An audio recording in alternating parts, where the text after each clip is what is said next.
চট্টগ্রাম বন্দরে কোনো সিদ্ধান্ত ছাড়াই শেষ হয়েছে নৌ উপদেষ্টা এম শাখাওয়াত হোসেনের সঙ্গে বন্দর শ্রমিক কর্মচারীদের বৈঠক।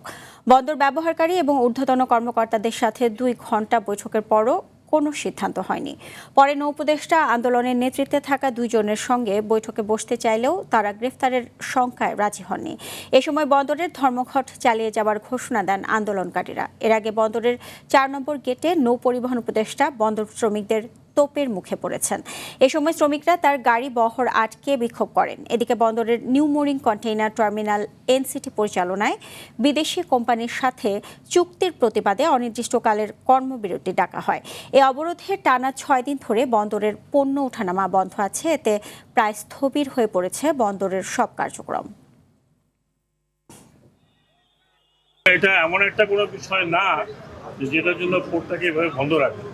পোর্ট বন্ধ না রেখেও তো অনেক এডুকেশন করা যায়, অনেক দাবি দেওয়া যায়। মানুষের কষ্ট, আমাদের কারণে মানুষ কষ্ট পাবে, এটা তো ঠিক না। আমি কথাবার্তা বলবো ওনার সাথে, কথাবার্তা বলে সবার সাথে কথাবার্তা বলে বিকেলে ইনশাল্লাহ। দর্শক, এ বিষয়ে আরো জানাতে সরাসরি যুক্ত হচ্ছেন সহকর্মী সাইফুল মাহমুদ। সাইফুল, উপদেষ্টার সঙ্গে আন্দোলনকারীদের বৈঠকের সর্বশেষ কি তথ্য আছে আপনার কাছে, আমাদেরকে জানান।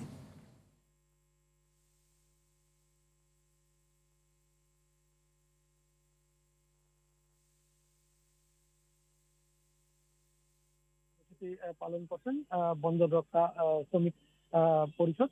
এর মধ্যে কিন্তু সকালবেলা 10টার সময় যখন নৌ উপদেষ্টা আসে তখনই কিন্তু আসলে তোপের মুখে পড়েন শ্রমিকদের। সেখানে শ্রমিকরা তার গাড়ি আটকিয়ে সেখানে কিন্তু বিক্ষোভ মিছিল করতে থাকেন এবং এর পরপরই কিন্তু আসলে 10:30 থেকে 12টা পর্যন্ত 1.5 ঘন্টা ব্যাপী আসলে বন্দর কর্তৃপক্ষ এবং বন্দর ব্যবহারকারীদের সাথে কিন্তু আসলে বৈঠক বসেছিলেন। বৈঠক শেষে তিনি সাংবাদিকদের জানিয়েছেন আসলে এখনো পর্যন্ত সেরকম কোনো সিদ্ধান্ত হয়নি। 2 জন শ্রমিককে তারা বোট ক্লাবে নিয়ে যেতে চাইছিলেন সেখানে বৈঠকে বসার জন্য। শ্রমিকরা সেখানে জানিয়ে দিয়েছেন তারা বোট ক্লাবে বসবেন না, তাদের গ্রেপ্তারের একটা শঙ্কা ছিল। এর পরপরই কিন্তু কিছুক্ষণ আগে বন্দর রক্ষা কমিটির পক্ষ থেকে আমাদেরকে জানিয়েছেন 2:30টার সময় বন্দর ভবনে আবারও বৈঠকে বসবেন নৌ উপদেষ্টা। এরপরে আসলে হয়তো কোনো একটা সিদ্ধান্ত হতে পারে। সিদ্ধান্ত হলে হয়তো আমরা আপনাকে জানাতে পারবো। তবে ইতিমধ্যে বন্দর ব্যবহারকারীরা আসলে জানিয়েছেন এই 6 দিনে কিন্তু তাদের যথেষ্ট পরিমাণ ক্ষতি হয়েছে।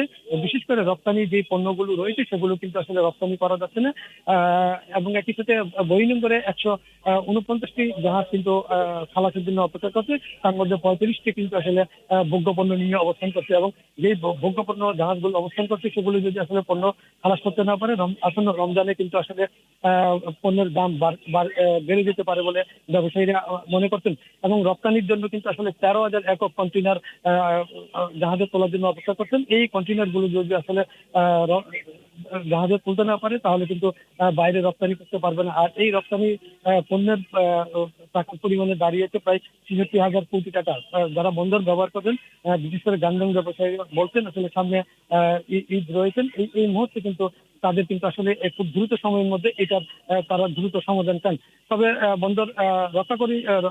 বন্দর রক্ষা সমন্বয়কারী কমিটি তারা বলছেন যতক্ষণ পর্যন্ত আসলে এটা সমাধান হবে না ততক্ষণ পর্যন্ত তারা কিন্তু আন্দোলন চালিয়ে যাবেন। কোনোভাবেই কিন্তু তারা আজকে যে নৌ উপদেষ্টা রয়েছে তার সিদ্ধান্ত জেনে তারা কিন্তু এখান থেকে সরবেন। যদি সিদ্ধান্ত সঠিকভাবে জানানো না হয় তাহলে কিন্তু তারা আন্দোলন চালিয়ে যাবেন বলে ঘোষণা দিয়েছেন। তবে এই মুহূর্তে কিন্তু এখানে বন্দর।